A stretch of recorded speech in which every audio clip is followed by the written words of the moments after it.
Although it seems like an easy freestyle place for many Kenyans watching from a distance, the Parliament of Kenya is one of the most protected places in the country. That revolution advocated for three things. Number one, equality and fraternity. Can you just shut up as I pump knowledge in your empty mind? And there are these 10 illegal things that you're not allowed to do once you step foot inside the Kenyan Parliament buildings. Otherwise, you might find yourself in trouble with the law and even arrested and detained in the police station that's still inside the buildings. Mr. Speaker, sir, I'm here to address you. You must go.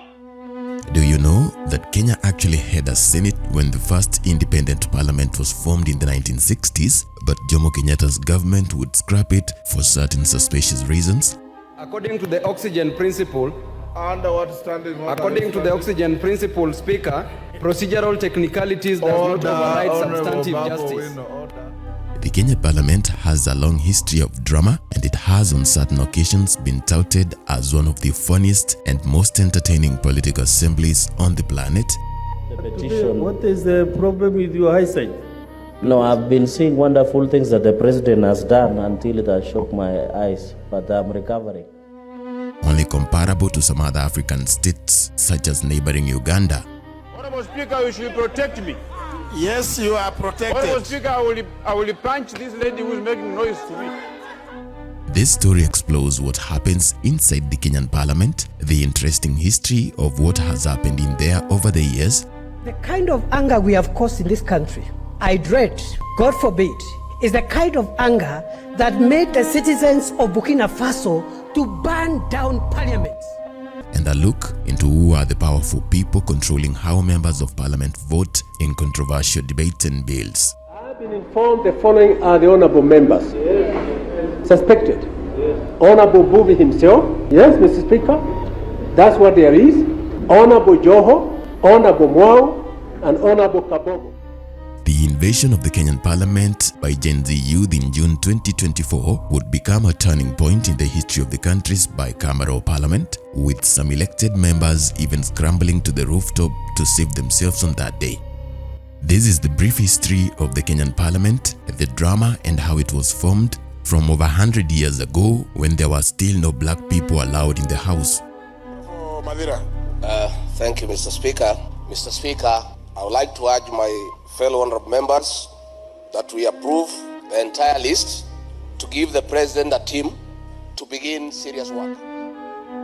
The inception of the Legislative Assembly in Kenya dates back to the colonial era when the Legislative Council (LegCo) would be created through the issuance of the East African Order in Council, which happened in 1906. The LegCo held its first sitting on the 16th of August 1907 inside a building along White House Road, which is today known as Haile Selassie Avenue in Nairobi CBD, and that happened following the gazettement of the LegCo to the Kenya Gazette on the 7th of August 1907, when the territory was still known as the East African Protectorate for the British Crown. It would be through the same gazette that the members of the council would come to be referred to as honorable, the name that over the years would be associated with elected members, especially its Swahili translation, Mheshimiwa. States from brother African nations were present in Nairobi to witness the opening of the new £400,000 extension to the Kenya House of Representatives. President Kenyatta, with fly whisk and wearing a leopard skin, arrived for the ceremony. Dr. Hastings Banda, President of Malawi. The main purpose of setting up the LegCo was to safeguard the interests of the white settlers and to formulate laws of local application, meaning to be able to extract resources and labor from the local people. Later, the LegCo would serve as a legislature for the East African Protectorate, which was the name for the Kenya colony before 1920. The very first bill to be brought before the House was the Abolition of the Legal Status of Slavery Bill, which aimed to declare that slavery was now illegal throughout the East African Protectorate. For Kenya, it was a day of good news. After declaring the building open, President Kenyatta went on to attend the new session of the Kenya Parliament.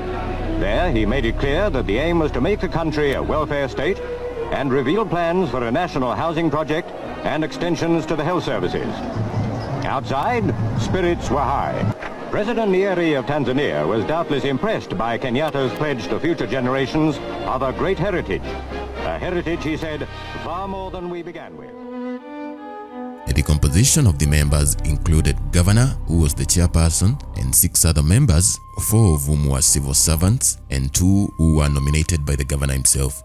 The LegCo would be anchored on the Westminster Parliamentary model, which was adopted from Britain, and the structure of the legislative building itself, the decorum and the etiquette inside the house, dress code of the speaker and that of the members, the procedure of the house, all of those replicated those of the House of Commons back in London. The clerk was appointed by the governor, while the rest of the staff were civil servants employed by the government. This here is the chronology of events that have happened inside the Kenyan Parliament from the days when only white people were allowed to be members to the modern day. You came to Parliament the other day, my friend. You can't teach me points of order. You came to Parliament the other day. In 1906, at the very beginning of the formation of the Kenyan Parliament, the LegCo would be established, and it would mark the beginning of democratic representation in Kenya, even though black people who are the current citizens of Kenya were not involved in any way in the formation of this parliament. The territory now known as Kenya was placed under the British sphere of influence in 1885 following the Berlin Conference that partitioned Africa among the European powers. In the year 1907, the LegCo held its first sitting, which happened on that day of 16th August. And at this point, a debate would begin on whether to admit members of other races, such as Indians, Arabs, and Africans in the House. Many of the members represented the farmers who were arriving in Kenya from Britain, with the aims of settling here as farmers after the advertisement of how many opportunities were here, which was being done by the government of Britain to pull in more farmers and British citizens, especially those of the upper classes and those with money, so that they could come and start a colony here for the sake of farming and exporting their agricultural products back home as a way of transferring African resources to Britain. In 1890, the Imperial British East Africa Company, a private trading company, sent its first expedition through Kenya, led by Captain Frederick Lugard. In 1909, after much agitation from amongst members, the first Indian person, known as Alibai Mullah Jivanjee, would be nominated to go into the Parliament of LegCo, becoming the first ever person of color to join that assembly, and later on a recreational park would be named after Jivanjee in the capital city of Nairobi. In the year 1911, the question of the election of unofficial members was first brought up by the resolution of the Convention of Associations, but a petition to the British Secretary of State back home, which would be forwarded on November 1911, came back with an answer that the Secretary of State was not prepared at that stage in the development of the Protectorate to accept the idea of unofficial members being elected. And Mr. Speaker, we respect the member for Langata, and the same way he should respect other honorable members in this house, Mr. Speaker. Mr. Speaker, I'm a presidential candidate just like him, and I deserve the respect from all the members in this house, Mr. Speaker. Mr. Speaker, to His Excellency, the honorable member for Makadara. At this point, the Secretary of State back in London was still in much control of what was happening in the East African Protectorate here in Kenya. In 1913, the settler farmers here in Kenya would press the subject further, insisting that they be allowed to elect unofficial members to this new LegCo Parliament. In the year 1917, the Secretary of State in London had still not agreed to allow the colonial settlers in the East African Protectorate of Kenya to do as they wished with their new Parliament of LegCo, including having new unofficial members, and as a way of them protesting this silence from London, even the members that were nominated earlier to join that Parliament would resign as a way of protesting. Later on, when the Secretary of State in the Colonial Office in London gave them the answer they wanted, they would resume their places in the LegCo. It is in this period of 1917 when the Colonial Office in London would allow them to even introduce additional laws so that they could elect 11 members of European descent, meaning white people, to go represent the farmers in Parliament, with only Alibai Mullah Jivanjee, who had been nominated in 1909, being the sole voice representing a very small group of the Asians, even though Asians were more than whites at this point in the Kenyan colony. Ambitious plans have been made to aid the African and to build a new future for him. The criticism that Europeans ignore the welfare of Africans is being countered by a higher standard of living. The new law that would finally allow election of 11 European members to the LegCo Parliament would finally be passed in 1919, and the very first election to the Kenyan Parliament was done in 1920.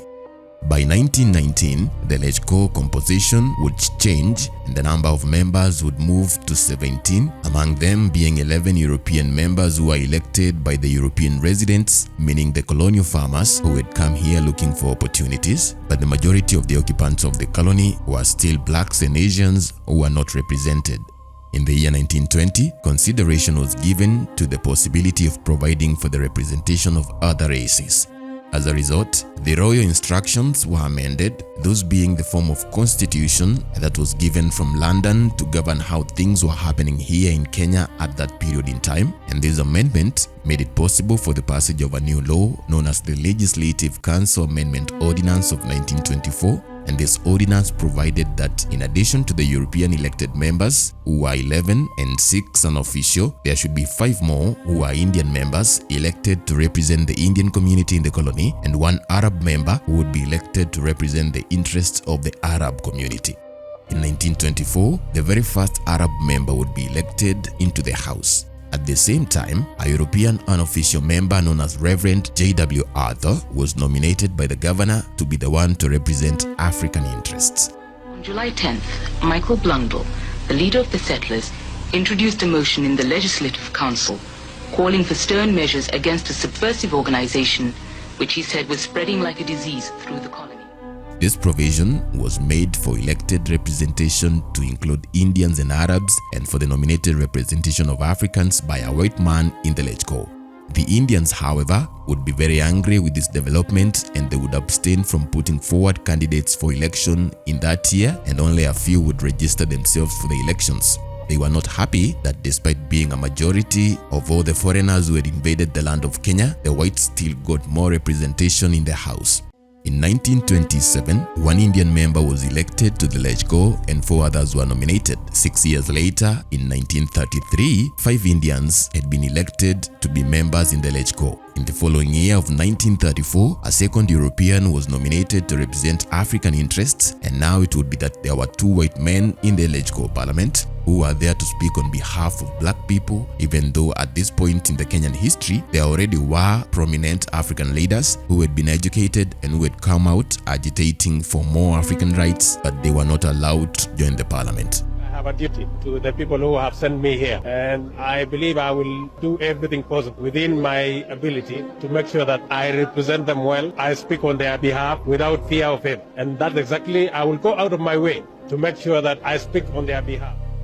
In these early days of Kenyan Parliament, racism was still very robust amongst the Kenyan communities, and the African people would be viewed as being primitive and little more than animals who did not have the right to be represented in these civilized assemblies where the foreigners were discussing how to share their resources. However, after much agitation, it would be 10 years since the second European went to Parliament to represent the blacks, and in 1944, the very first African, Mr. Eliud Madu from Central Kenya, was nominated by the governor to represent the majority Africans. Aroused the political enthusiasm of the people throughout the country in order that they should fight for their rights. In 1946, the second African, Mr. Benaiah A. Ohanga, would be nominated to represent the blacks. In 1947, Mr. Fanuel W. Odede was nominated to replace one of the older 2 white gentlemen who had been nominated in the 1930s to represent the blacks, known as L.J. Beecher, and Fanuel Odede became the 3rd man who was black in that parliament. At this point, the black men had been nominated to parliament through the influence of the governor and the white settlers without any input from the black people in their populations. Madam Speaker, sir. Madam Speaker, sir, there is also, we are having a lot of issues to speak. Madam Speaker, sir. In the year 1948, the year when the Mau Mau resistance was at its peak and the Kenya Africa Union KAU had already achieved a national image by having African leaders from across the country, Jeremiah J. Nyaga and J.J. Shamalan would be nominated to the parliament, and these two would be an addition to the already minority numbers of black and colored representatives in the Parliament of Kenya back then. 1948 was also the year that the first Speaker of the Kenyan Parliament was ever nominated, because before then it was the governor of the colony who had been Speaker and who would preside over all the sittings and debates. Now, in 1948, the governor who had been presiding would remove himself, and in his place he would nominate a Speaker, a white man known as William K. Horn, introducing a new chapter in the history of the Kenyan Parliament. We are also honored to have in our midst the immediate former Speakers of the Houses of Parliament, the Honorable Francis Ole Kaparo, the Honorable Ekwe Ethro, and the Honorable Kenneth Lusaka. In the year 1952, the year when the state of emergency was declared, the British government was in a pensive mood about what was happening in Kenya in regard to the Mau Mau resistance and the constant killings of collaborators and white families, and as a result of additional royal instructions issued in 1951, more laws and legislations were enacted to provide for the election of 14 Europeans, 6 Asians, and 1 Arab, and in addition, 6 African members would be nominated by the governor in addition to the ones that had been nominated in the 1940s, and the total of the non-government members were 28 against 26 government members, making the number of total members of the Kenya Parliament in the early 1950s to cross 50 for the first time.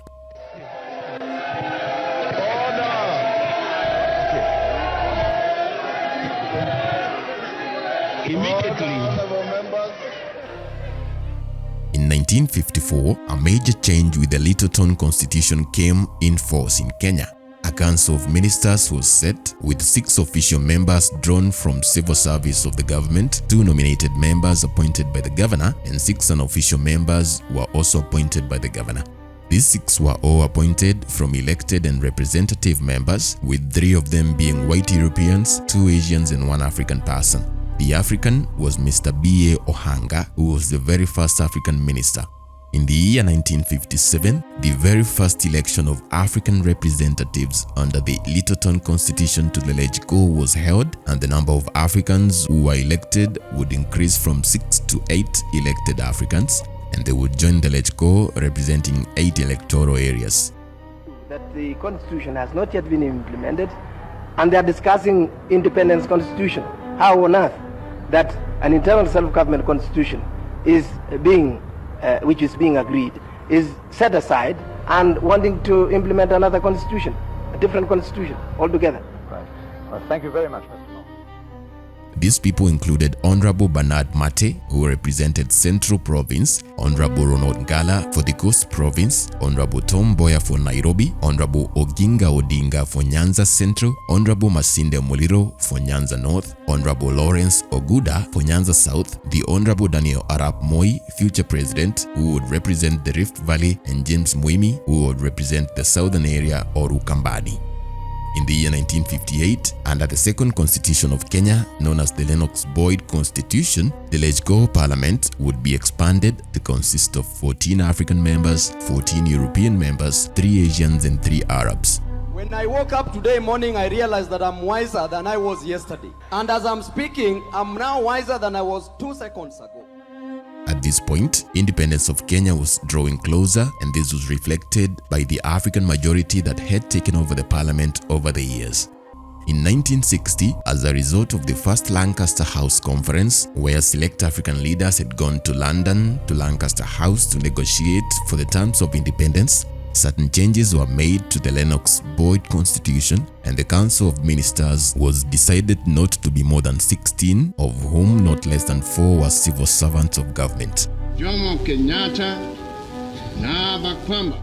The Council of Ministers formed after Lancaster House Conferences would make provisions for 4 African ministers, 3 European ministers, and 1 Asian. All of these people would come from unofficial ranks, meaning they were people who are not civil servants. The council itself consisted of the speaker, ex-official members, and 3 ministers or temporary ministers who would otherwise not normally be members of the council. 53 constituency elected members, of whom 33 were Africans, 10 Europeans, 8 Asian, 2 Arabs, and 12 national members elected by council sitting as an electoral college as opposed by a popular majority.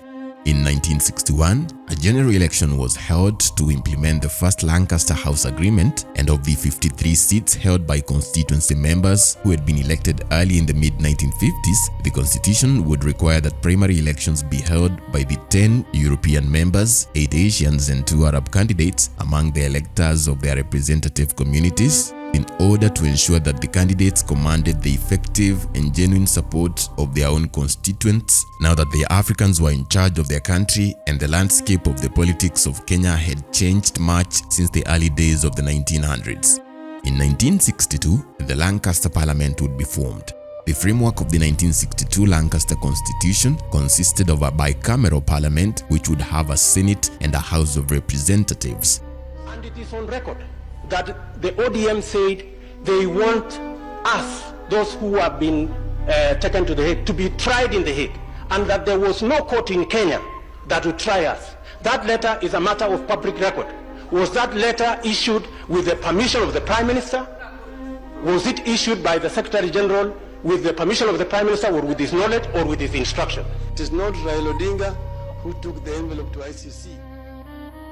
At this point, LegCo, the Legislative Council, would be scrapped, and in its place, it was replaced by a bicameral parliament, a parliament consisting of 2 houses, which was to happen according to the terms written on the new Lancaster Constitution of 1962, which had been negotiated and written by leaders such as Ngala, Tom Mboya, and others who went to London. What do you hope for from this conference, Mr. Ngala? I hope to get the right type of constitution that suits Kenya. In that right type of constitution, how important to you is regionalism? Regionalism is the main objective of my party. What are your hopes from this conference, Mr. Mboya? Well, our hopes are that at this conference we'll be able to resolve some of our problems in Kenya and reach agreement for independence within 1962.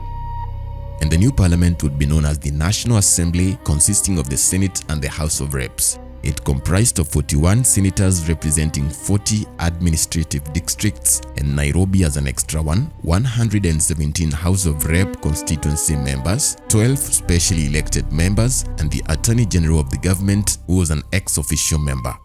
The National Assembly held its first sitting on the 11th of June 1963, with its membership having the face of a black majority, who are the men now in charge of the new country of the soon-to-be independent Republic of Kenya. The House of Senate itself would comprise of the 41 members who were coming from those 40 districts, the Nairobi area member and the Speaker, and the very first Senate met on June 7, 1963, and the first Speaker of that Senate was the man known as Honorable Timothy Chitasi Mwinga Chokwe.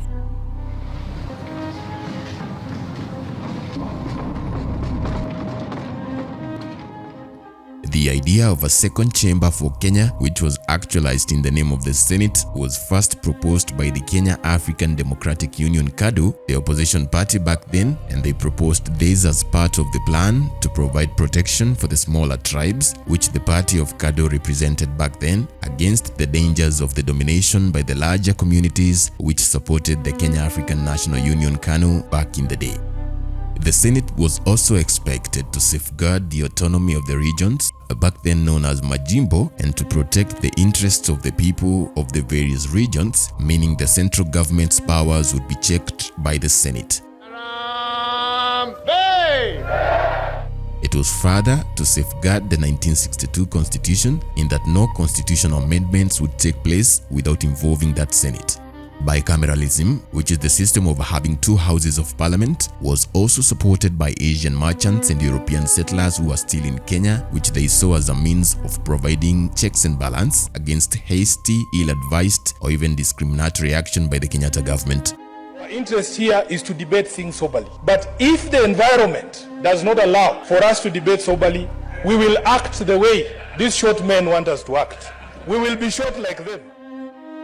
In the year 1966, the Jomo Kenyatta government would eventually get the power it wanted to eliminate the Senate after KADU had been folded and its members joined KANU, and using a law known as the Constitution of Kenya Amendment Act No. 19 of 1966, the Senate was abolished and its membership was combined with that of the House of Representatives to form a unicameral legislature, the National Assembly.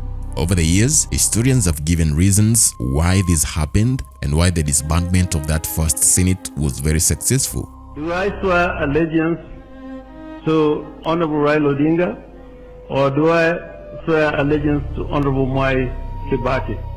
Among the reasons given is that 1. The KANU government led by Jomo Kenyatta, which controlled the House of Representatives, had a very negative attitude towards the Senate back then. They saw the Senate as a waste of resources and they would complain about how skewed and biased it was in representation. 2nd, the absence of political notables or politically powerful people in the Senate meant that the House and the institution did not have the manpower to defend itself against the central government, especially when it came to asserting authority and performing its assigned functions under the Constitution of Lancaster. Number 3, the presence of docile government majority who never opposed actions by Kenyatta that could undermine the operations of the independent Senate might have also led to the weakening and eventual abolition of that house. The 4th reason is that the Senate's power to keep the executive under check was weakened by KANU's propaganda machine, which depicted the house continuously as an organ of tribalist minority groups. No, but this is not, don't be silly, man. What are you doing? We are members of parliament. No, stop it. Stop it. Who are you? Honorable Jakoyo, can you address the House? We are not addressing. Al-Shabaab has called for the withdrawal of KDF. CORD has called for the withdrawal of KDF. You are speaking the same language. Once you rule somebody out of order, he must withdraw. It is on record that we are a terrorist party, Madam Speaker. The KANU government put in a lot of effort to selling a message to Kenyans about how there was no need to have 2 parliaments, that only 1 parliament was enough, when the real motive of the ruling KANU party was to revert earlier efforts by the people who drafted that Lancaster constitution to reduce the powers of the president and the party and spread that power out within a broad base of elected leaders through having a bicameral parliament. The Prime Minister, Mr. Speaker, needs to tell the country whether the rhetoric that he is involved in, is it campaign propaganda that he is distributing for his own campaign, or is it government policy? How do you expect someone who opposed it to implement it? This is what I've been saying. So I've been telling the people that don't vote for the people who oppose the constitution, because you want this constitution to be implemented. It can only be implemented by those who believe truly in it. And finally, the executive would also prefer that the House of Representatives, rather than the Senate, have the majority parliamentary functions, and they did that by starving the Senate of all resources that it needed to pass laws and legislation, channeling all the money to one side of the House, where the Jomo Kenyatta government had more control over the members. In the year 1970, on the 6th of January, Honorable Frederick Mbiti G. Mati became the first African Speaker of the National Assembly, and the Honorable Grace Onyango became the first African woman to be elected into the House. Thank you, Mr. Speaker. And Mr. Speaker, if you're talking today, unless you're speaking with an American accent, you're not going to be allowed to speak here. In 1974, 3 women were elected to Parliament, and they were Honorable Grace Onyango, who was now serving her second term, the Honorable Dr. Julia Auma Ojiambo from Busia Central, and the Honorable Philomena Chelagat Mutai from Eldoret North. In the year 1979, on the 20th of September, Kenyans of European and Asian origin would be elected into the House. Honorable Philip Liki, who was a first-generation post-independence Kenyan of European descent, was elected MP for Langata constituency in Nairobi, with Krishan Shander Gautama, an Asian, winning the Parklands seat. Honorable members, the results of the division are ayes 22, noes 119, abstentions 4, total 145. The noes have it. In 1988, the number of parliamentary seats would be increased from 158 to 188 elected members, and 12 nominated members and 2 ex-officio members were added, totaling to 202 members. What about if those allegations are engineered by the very people who want to bring you down? Are you supposed to succumb? Order. You have put on record a very dangerous statement. The representation of women during the 6th Parliament, which ran between 1988 and 1992, would remain dismal, with only 2 women being elected and a third one nominated. Honorable Grace Ogot, who was member for Game and who had served in the 5th Parliament, was there in that time, alongside Honorable Agnes Ndetei, the then MP elected for Kibwezi, as well as Honorable Nyiva Mwendwa, who was later nominated by President Moi. Those were the 3 women in Parliament back then. I'm hearing noise. Honorable Bensouda, I know you're a teacher, but for now, be the member for Homa Bay. Yes, I'm giving 2 minutes. I want to be very fast. In 1992, Kenya would transition from single-party to multi-party politics following the repealing of the Section 2A of the Constitution in 1992. In 1997, parliamentary seats were increased from 202 to 210 members, giving Kenyans more representation in parliament and in national politics. 10 years later, in 2007, the number of women members of parliament would have increased to 21, with 15 elected members and 6 nominated members being women. Mr. Speaker, sir, this is now an improvement, even a further improvement Senator on Oburu. that concept, Mr. Speaker. Senator Oburu, there is no speaker, sir, here. In 2010, the Constitution of Kenya 2010 was promulgated on the 27th of August, and the new constitution would provide for a bicameral parliament again within a presidential system of government. The August 2010 new constitution created a bicameral parliament and re-established the Senate, because it gives background to why we gave ourselves this constitution. There was a life we used to live that we decided we were going to stop living. There are things that used to happen under previous regimes that we wanted to put an end to. There are things that never used to happen that we wanted to happen. increasing the size of the National Assembly to 350 seats, which was 290 elected members representing constituencies, 47 county women representatives, 12 nominated members, and the Speaker, who is an ex-officio member. The Senate consisted of 68 members total, with 47 elected senators representing each of the 47 counties, 16 nominated women members, and 4 members representing youth, women and persons with disability, and the Speaker, who is an ex-officio member. Another major milestone in the history of the Kenyan Parliament would be the establishment of the Parliamentary Service Commission, which was an addition in the fight for the independence and autonomy of the Parliament as a major achievement of the 8th Parliament, which would emerge from the 1997 elections. This was an initiative sponsored by the former member for Alego Usonga, the Honorable Peter Olo Waringo. Parliament's ability to exercise its representation, lawmaking and oversight functions would henceforth be improved drastically with the formation of this Service Commission.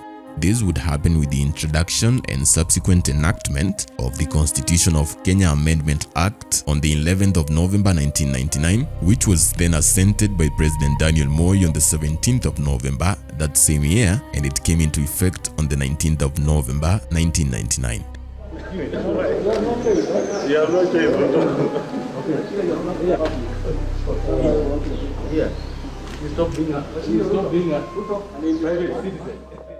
This change would fundamentally remove the link between Parliament and the President and separate the control of the parliamentary service from the authority of the Public Service Commission. This would also create an opportunity for Parliament to have the autonomy to decide how to spend its budget and how to do development within its own institution, as opposed to before when it would rely on the Public Service Commission. I'm in the middle of teaching. I'm in the middle of a lecture. When Senator Sifuna says he's teaching us, is it part of the rules of debate, Mr. Speaker?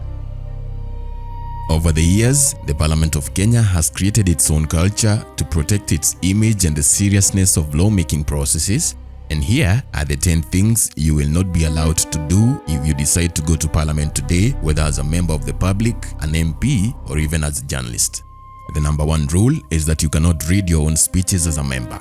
Members are not allowed to read their speeches word for word in the chamber when presenting their views, and they must rely on taking points and debate naturally, although the Speaker may allow short excerpts to be read for precision of facts.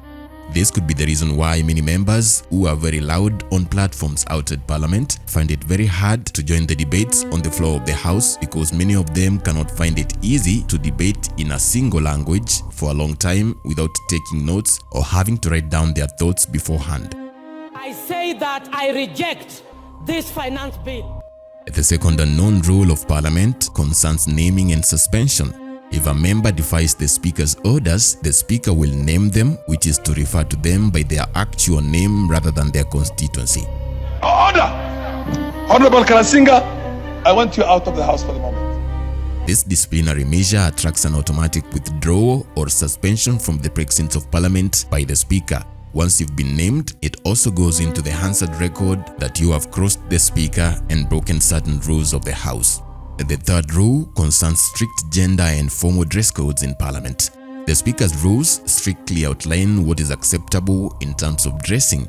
Men must wear a coat, collar, tie, long-sleeved shirt, long trousers, socks and shoes. For women, sleeveless blouses are prohibited and skirts or dresses must fall below the knee. The attire applies not just in the chamber but also in the committees and lounges in the Parliament buildings.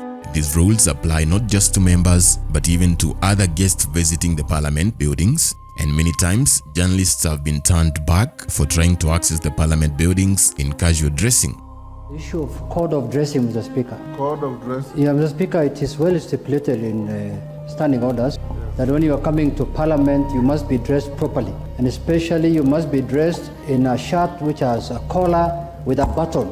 And if you look at the way Honorable Didimas Barasa is dressed, Mr. Speaker, this one, he can only qualify to be the king of Bukusus, not in Parliament here, Mr. Speaker. I know we are from recess, but Mr. Speaker. Oh, down. The third rule is about bowing to the Speaker, which says that every time a member enters or leaves the chamber, or even moves from one part of the floor to the other, they must bow to the Speaker's chair. This is a profound sign of respect for the chair's authority. The other rule is about mobile phones, where one is not allowed to use mobile phones in the House. Electronic devices must be switched to silent mode once one is in the floor of the House. Using a phone or taking calls within the chamber or during committee sittings is highly disorderly and disruptive to the proceedings and will attract penalties from the chair.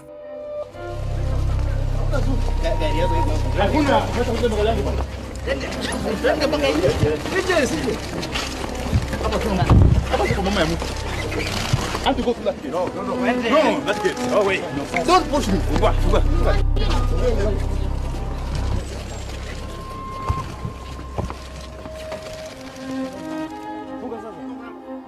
The other rule is about banning of the Kaunda suits. While it has been previously popular among some political leaders in Kenya, specific rulings have occasionally been handed down by the Speaker that would explicitly ban the casual, short-sleeved Kaunda suits from being worn by members in the House. The other rule is about exclusive use of the members' restaurant, where there are dining and lounge areas that are exclusively designated for sitting MPs, and guests or members of the public are strictly prohibited from coming to these zones. If a non-member tries to go to these areas, the Sergeant at Arms in Parliament will enforce these rules and have the intruder removed. This is one of the rules that provide privacy for members to sit together, interact and discuss what's happening in the House without the risk of outsiders eavesdropping on their conversations. Chair, I want to point out that members don't understand the powers they have.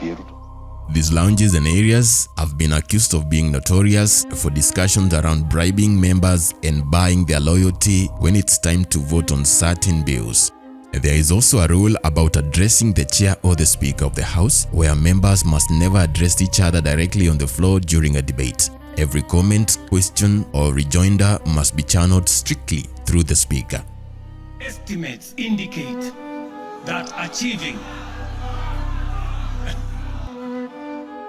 Rule number 9 is about language and translation, where proceedings are transacted in official languages only, which is English, Kiswahili or Kenya Sign Language, and a very strict rule dictates that a member must begin and conclude their speech in the same exact language they started in without mixing languages in any way whatsoever. This rule has prevented very many members in the House who are not well educated or eloquent enough from contributing to debates on the floor of the House. It has also given a very unfair advantage to eloquent members of the House who will always be able to join in debates and become visible to the public when the country is watching what's happening in Parliament. Standing orders are clear. You can use 3 languages. You can use English, you can use Kiswahili, you can use sign language. Honorable Sudi can use sign language if the other 2 have got limitations on those other 2, Mr. Speaker, either English or Kiswahili. The final rule in Parliament concerns the Sergeant-at-Arms and his authority. The Sergeant-at-Arms, who is like the enforcer of discipline in the House, is the principal officer responsible for maintaining order. If the Speaker orders an MP to leave the chamber, especially due to gross disorder or a disagreement, the MP will leave, and if he refuses, the Sergeant-at-Arms has the authority to physically escort or remove the member from the premises. Honorable Justin Muturi.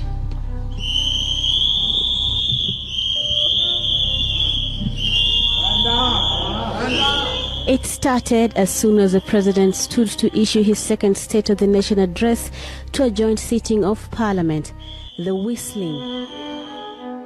This is not to say that members of Parliament in Kenya have always followed these rules, and there are few occasions where chaos would erupt in Parliament, sometimes even blows being exchanged by the members themselves. Top of the list being the famous fight between Babu Owino and fellow MP Charles Njagwa, which happened on the 19th of October 2017 during the heated period of the elections that were nullified by the courts. In that fight, Embakasi East MP Ngala, also known as Babu Owino, and his Starehe counterpart Charles Njagwa Kanyi would be involved in a much publicized fistfight within the Parliament buildings. It is said that Njagwa would follow Babu to the Parliament Media Center after Babu had made comments in Parliament about President Uhuru Kenyatta that did not sit very well with Njagwa. The musician turned politician would accuse Babu Owino of disrespecting Uhuru Kenyatta, asking him to apologize for referring to the president as a caretaker president. The altercation broke after Babu Owino said President Uhuru was a caretaker president, angering Njagwa, a Jubilee MP and a close ally of President Uhuru Kenyatta. Parliament officers separated the two. Let's take a look at the action.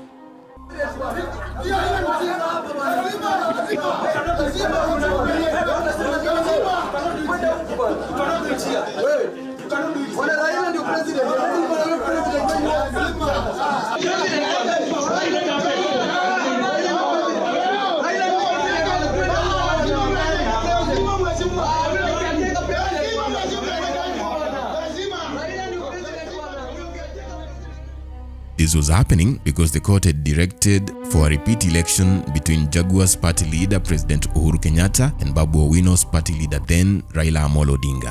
Soon the two began exchanging blows and they had to be separated by the staff in the media center. After the fight was settled, the duo was summoned by the Powers and Privileges Committee for disciplinary action. In 2014, another dramatic event would happen in Parliament during the controversial security bill. It was on the 14th of December when one of the biggest physical fights in Parliament happened. National Assembly Speaker Justin Muturi had just called for a special sitting to discuss the Security Law Amendment Bill. Jubilee and CORD MPs would clash after a request by the opposition legislators to have the timelines for submission of amendments on the bill extended by then sitting Speaker Justin Muturi.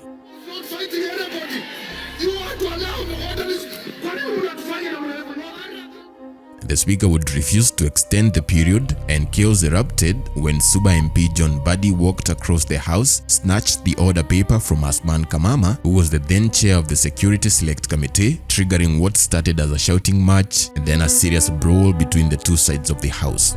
Within minutes, the opposition began throwing papers in the House and even poured water on the then Deputy Speaker Joyce Laboso, who was among those trying to restore order in the House. As it would happen, the honorable members exchanged blows on the floor of the House in full glare of media cameras. Funny enough, 5 senators from the opposition were in the House, sitting in the gallery following what was happening, and these senators were James Orengo, Johnson Mudhama, Moses Wetangula and Boni Alwale. The senators would also be pulled into the fight, and they would leave the Parliament with bruises and torn clothes. At the close of business that day, the Speaker would rule in favor of the pro-government MPs who had the tyranny of numbers.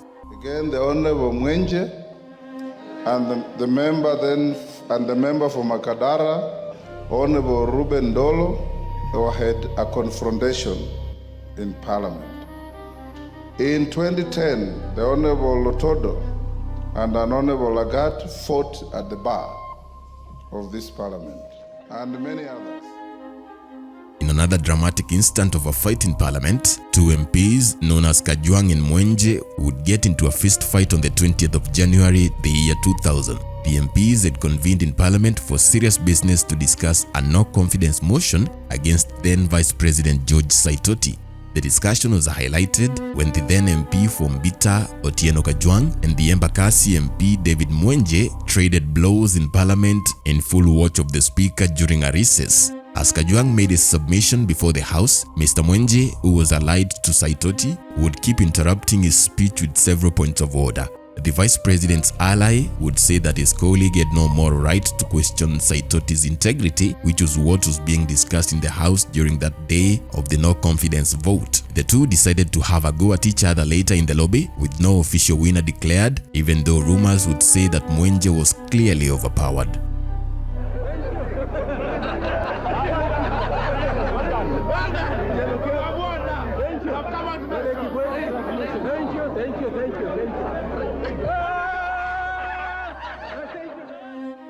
Mwenje showed journalists bite marks on his shoulders where he said he had been beaten by Kajwang in the fight. The altercation boiled over to the next day when Mwenje brought 10 goons from across city slums to teach Kajwang a lesson in Parliament. The other famous parliamentary fight was between David Morathe and Stephen Ndishu. David Morathe is a controversial person, but his controversy did not start yesterday.